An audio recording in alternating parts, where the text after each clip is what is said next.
ونعوذ بالله من شرور أنفسنا ومن سيئات أعمالنا من يهده الله فلا مضل له ومن يضلل فلا هادي له ونشهد أن لا إله إلا الله وحده لا شريك له ونشهد أن محمدا عبده ورسوله أما بعد فإن خير الحديث كتاب الله وخير الهدي هدي محمد صلى الله عليه وسلم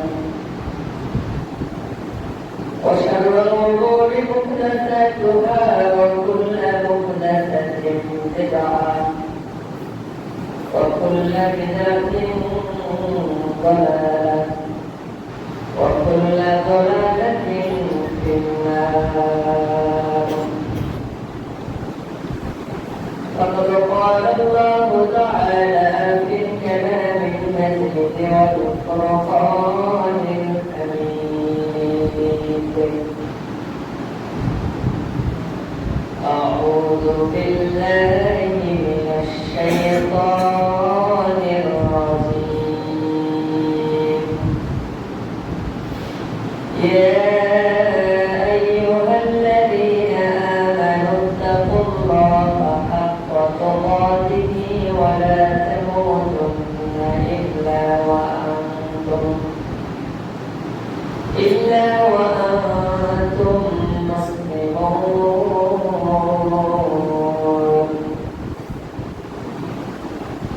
يا أيها الناس اتقوا ربكم الذي خلقكم من نفس واحدة وخلق منها زوجها وبث منهما رجالا كثيرا ونساء واتقوا الله الذي تساءلون به والأرحام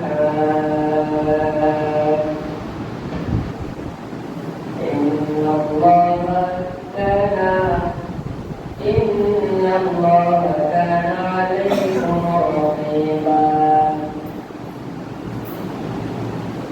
يا أيها الذين آمنوا اتقوا الله وقولوا قولا سديدا يصلح لكم أعمالكم ويغفر لكم ذنوبكم ومن يطع الله ورسوله فقد فاز فوزا عظيما.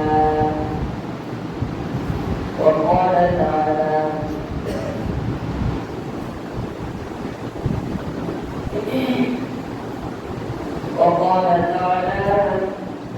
في القرآن الكريم: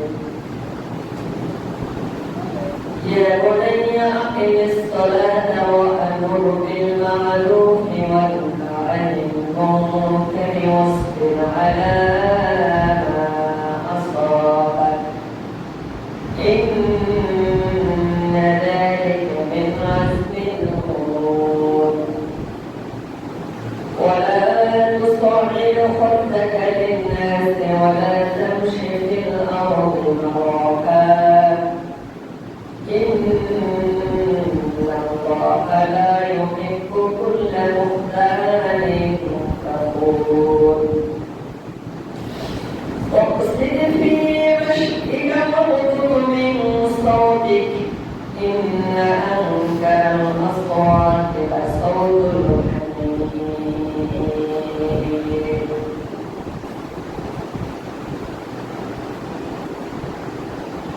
সমস্ত প্রশংসা রব্বুল আলামিনের জন্য, যিনি আমাদেরকে আজকে জুমাতে মসজিদে এসে তার বিধান পালন করার সুযোগ যে উনি আল্লাহ সুবহানাহু ওয়া তাআলা আমাদেরকে দান করলেন, আল্লাহর জন্য সন্তুষ্টি প্রকাশ ও তার গুণগান প্রশংসা জ্ঞাপন বলছি আলহামদুলিল্লাহ। দরুদ তাসলিম বর্ষিত হোক ইয়া নবী মুহাম্মদ রাসূলুল্লাহ সাল্লাল্লাহু আলাইহি ওয়াসাল্লামের প্রতি। আল্লাহুম্মা সাল্লি আলাইহি আল্লাহুম্মা বারিক আলাইহি আল্লাহুম্মা সাল্লি ওয়া সাল্লিম আলা নবিয়িনা মুহাম্মদ। সম্মানিত দিনী মুসলিম ভাই ও বোন, আমরা অবশ্যই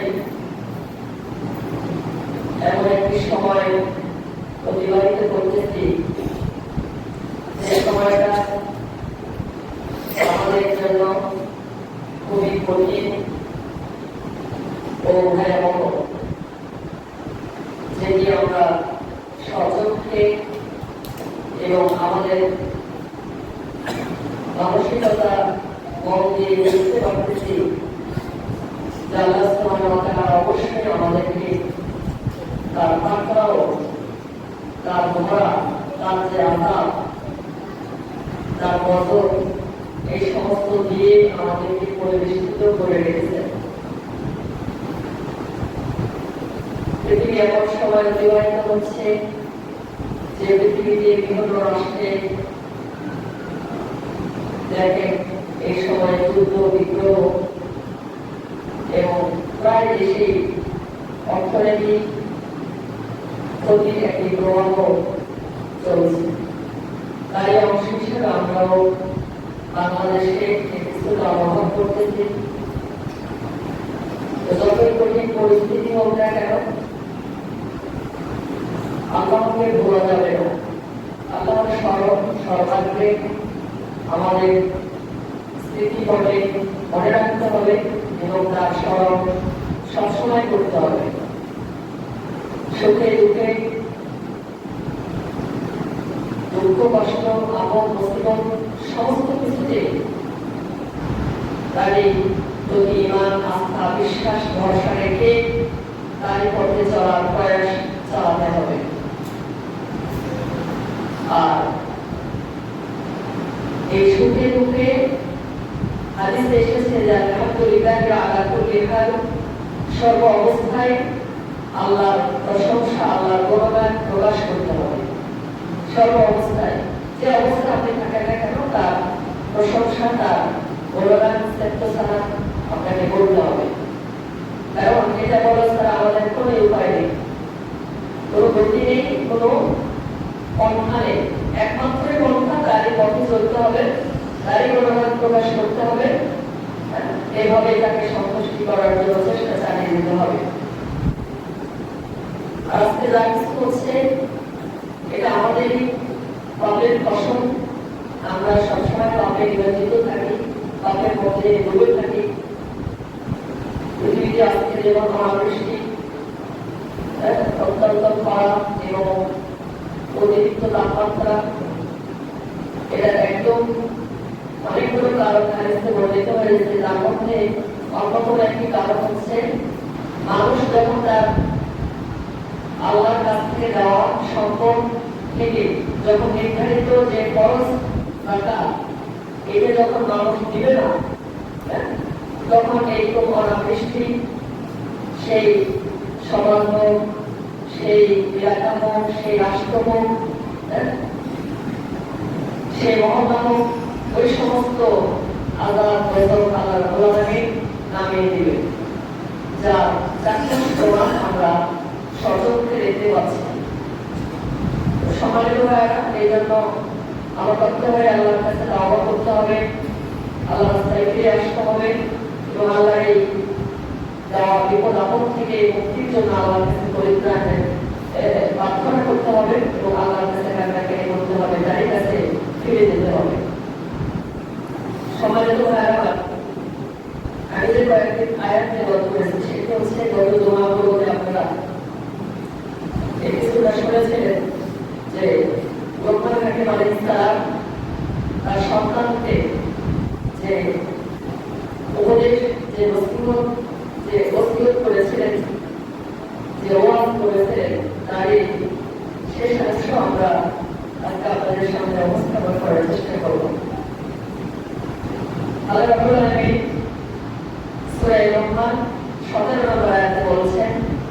ইয়া বুনাইয়া আকিমিস সালাতা ওয়া'মুর বিল মা'রুফি ওয়া নহি আনিল মুনকার ওয়াসবির আলা মা আসাবাক। হে বৎস, হে সন্তান, হে আমার পুত্র, আকিমিস সালাত, তুমি সালাত কায়েম করবে, ওয়া'মুর বিল মা'রুফ, এবং সৎ কাজের আদেশ দিবে, ওয়া নহি আনিল মুনকার, এবং নিষিদ্ধ কাজ থেকে মানুষকে বিরত রাখবে বা সেটা প্রতিহত করার চেষ্টা করবে, নিষেধ করবে।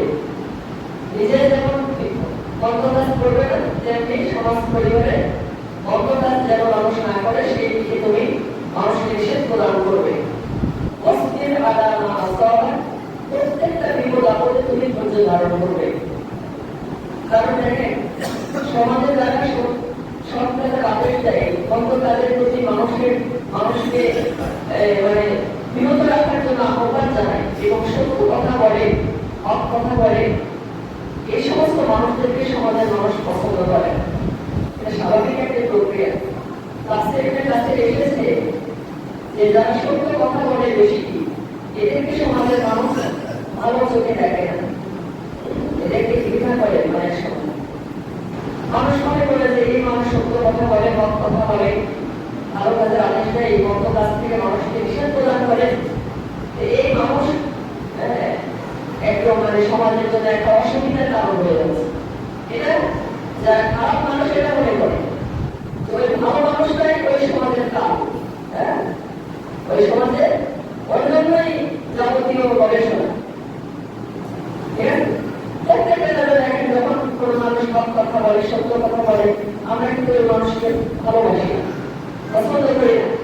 অনেক সময় বলি হয়তো তোমার হাদিস, হয়তো তোমার ভালো কথা, এগুলো সমাজ পরিবারে চলবে না। এভাবে আমরা কি গল্প করে আমরা অহংকার বশত আমরা তাও ওই লোককে আমরা চলার ক্ষেত্রে ঘৃণা করেছি। এই জন্য সত্যের পথে চলা, সত্য কথা বলে সমাজে চলাফেরা করা, এটা অত্যন্ত কষ্টকর এবং অত্যন্ত ধৈর্যের ব্যাপার। এই জন্য লোকমান আলাইহিস সালাম তার সন্তানকে বলছে, বৎস শোনো, তুমি যেহেতু তোমাকে আমি নির্দেশ প্রদান করতেছি নামাজ প্রতিষ্ঠা করার জন্য এবং সৎ কাজে আদেশ প্রদান করার জন্য এবং অসৎ কাজ থেকে মানুষকে বিরত থাকার জন্য, এই কাজ করতে গিয়ে তোমাকে মানুষ অনেক ক্ষেত্রে খারাপ মনে করবে, অনেক ক্ষেত্রে ভালোবাসবে, অনেক ক্ষেত্রে তোমাকে পছন্দ করবে। তাহলে তুমি কি করবে? তুমি ধৈর্য ধারণ করবে।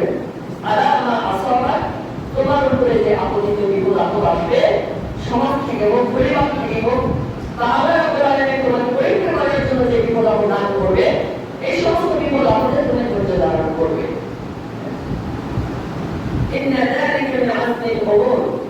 আর এটা অত্যন্ত ভালো কাজ। এই বিষয়ে তুমি এদিকে খেয়াল রাখবে। লোকমান আগে তার সন্তানকে এই সমস্ত উদ্যোগ প্রদান করছেন। বলছেন ওয়ালা তুসাইব খুদ্দাকা লিন-নাস ওয়ালা তামশি ফিল আরদি মারহা, ওয়ালা তুসাইব খুদ্দাকা লিন-নাস, তুমি মানুষকে অবজ্ঞা করবে না, মানুষের কাছ থেকে অবজ্ঞা বশত তুমি মুখ ফিরিয়ে নেবে। তুমি যেটা জানো, তুমি যেটা মনে করো নিজেকে, তোমার নিজের স্তরে যে সমস্ত মানুষ রয়েছে এই সমস্ত মানুষকে তুমি অবজ্ঞা করবে না। আমরা অনেক সময় কিন্তু সমাজ পরিবারে সাধারণ মানুষকে, যারা একটু লেখাপড়া কম, যারা একটু খেটে খায়, পরিশ্রম করে খায়, এই সমস্ত লোকদেরকে কিন্তু আমরা গুরুত্ব দিতে চাই। এই জন্য লোকমান হাকিম তার সন্তানকে বলছে ওয়ালা তুসাইব খুদ্দাকা লিন-নাস, তুমি মানুষকে অবজ্ঞা করবে না, অবজ্ঞা করে মুখ ফিরিয়ে নেবে না। কারণ সমাজে অনেক স্তরের মানুষ আছে, শিক্ষিত অশিক্ষিত অনেক স্তরের মানুষ আছে, সবার সাথে সমন্বয় করে যার সাথে যেরকম আচরণ করা দরকার সেইভাবে সৌজন্যভাবে চলাফেরা করবে, কখনো মানুষকে অবজ্ঞা করবে। আমরা সমাজ পরিবারে অনেক ক্ষেত্রে এই সমস্ত বিষয় খেয়াল করি। যারা একটু গরিব প্রকৃতির, যারা একটু সাধারণ খেটে খাওয়া মানুষ, এদেরকে অনেক সময় গুরুত্ব দিতে চায় না। আমরা যারা স্বাবলম্বী আছি, আমরা যারা শিক্ষিত রয়েছি, আমরা যারা বিভিন্ন পদে অধিষ্ঠিত আছি, আমরা অনেক সময় মানুষকে তুচ্ছ জ্ঞান করি, মানুষকে অবজ্ঞা করি। এটা করা ঠিক নয়, এটা করা ঠিক নয়। এজন্য পিতা তার পুত্রকে এইভাবে উদ্যোগ করছেন এবং উপদেশ দিচ্ছেন যে তুমি কখনো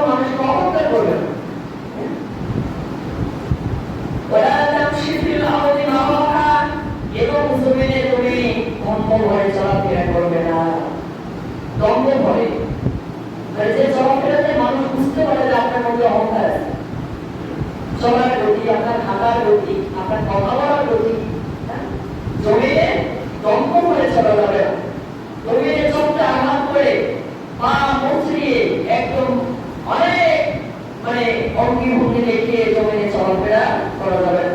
ওরা তামশিল আরদি মারহা, কখনো যত করে তুমি জমিনে চলাফেরা করবে।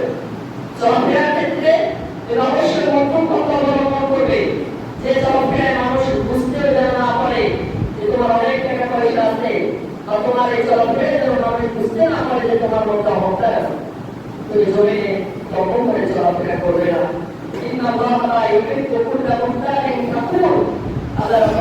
নিশ্চয় কোন অহংকার, কোন ঐক্যতা প্রকাশকারী, কোন দাম্ভিক লোককে পছন্দ করে না। কিসের অহংকার? চেহারার অহংকার, সম্পদের অহংকার, যোগ্যতার অহংকার, পদের অহংকার, ক্ষমতার অহংকার, প্রত্যেকটা অহংকার চূর্ণ বিচূর্ণ হয়ে যাবে এই জমিনে, তুমি জ্ঞানই করতে পারবে না।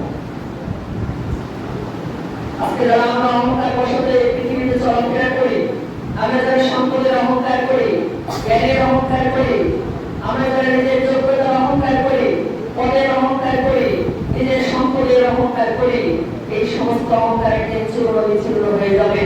যখন আমি পৃথিবী থেকে বিদায় নিয়ে চলে যাব, খালি হাতে আমাকে বিদায় নিতে হবে, তখন আপনার এই অহংকার, আপনার এই ঐক্যতা প্রকাশ করা, এই সমস্ত কিছুতেই কাজে লাগবে না।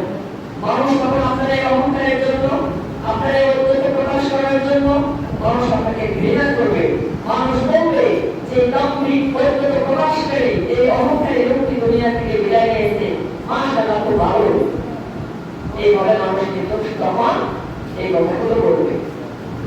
এজন্য পিতা তার পুত্রকে কি সুন্দর উচ্ছেদ করছেন, দেখেন, উপদেশ দিচ্ছেন, বেটা তুমি শোনো, তুমি কখনো ঐক্যতা প্রকাশ করে, দাম্ভিকতা প্রকাশ করে জমিনে চলাফেরা করবে না, যেহেতু আল্লাহ রাব্বুল আলামিন ঐক্যতা প্রকাশকারী এবং দাম্ভিক লোককে পছন্দ করে না।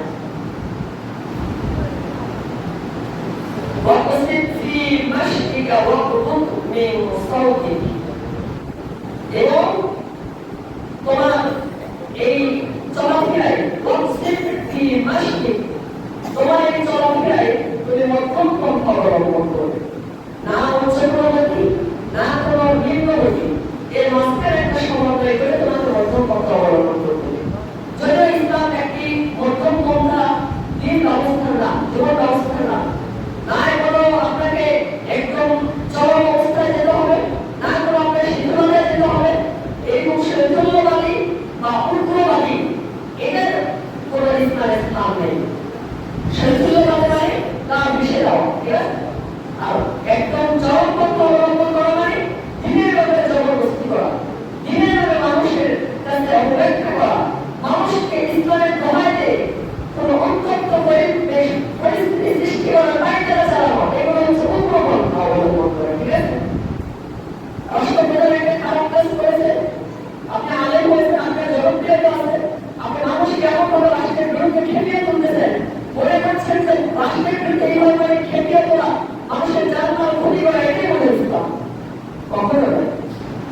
ইসলাম হচ্ছে মধ্যম পন্থা একটা দিন ব্যবস্থা, একটা জীবন ব্যবস্থা না, যেটা না কোনো উগ্রবাদ, না কোনো সন্ত্রাস, না কোনো চরমপন্থা অবলম্বন করা, এটা ইসলাম কখনো পছন্দ করে। পৃথিবীতে ইতিহাস আপনি খুঁজে দেখেন, ইসলামের শুরু থেকে আজ পর্যন্ত কোনো ঐক্যতা প্রকাশ করে, কোনো চরমপন্থা অবলম্বন করা, কোনো নবী রাসূলের পন্থা গ্রহণ করেনি, কোনো সাহাবায়ে এই পন্থা গ্রহণ করেনি।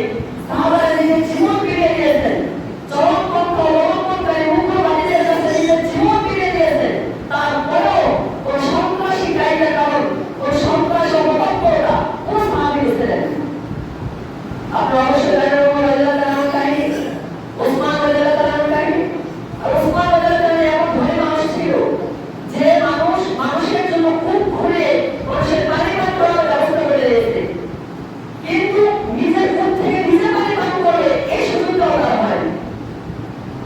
ওই সমস্ত খারেজিরা, ওই সমস্ত চরমপন্থা অবলম্বনকারীরা ওসমান রাদিয়াল্লাহু তাআলাকে হত্যা করেছে, তারা ওমর রাদিয়াল্লাহু তাআলাকে হত্যা করেছে। তারা এই দিনের দোহাইতে, ইসলামের দোহাইতে বিভিন্নভাবে ইসলাম অবহেলা করে তারা বিভিন্ন সাহাবীকে দুনিয়া থেকে বিদায় করে দিয়েছে। আজ ওই শ্রেণীর মানুষ পৃথিবীতে দিত না, যাদের কারণে ইসলামের নাম গন্ধের সাথে আজকে বিভিন্ন রাষ্ট্রের প্রধানেরা আজকে ইসলামকে সন্ত্রাসীর সাথে, ইসলামকে বিভিন্ন জঙ্গিবাদ, উগ্রবাদের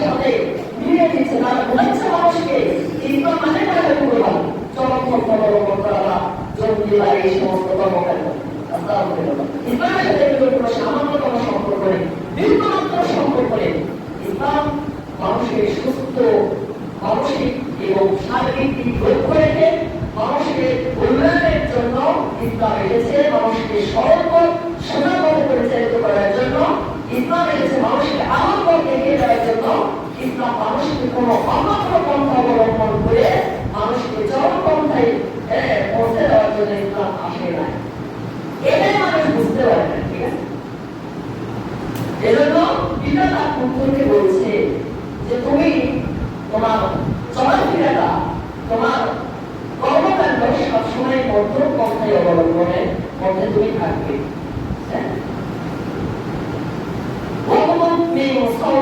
এবং তোমার স্বরকে সর্বাধিকারের কণ্ঠ, তোমার কণ্ঠের স্বরকে সবসময় রাখবে, কণ্ঠে রাখবে। কণ্ঠস্বরকে কখনো উচ্চ স্বরে প্রকাশ করবে না।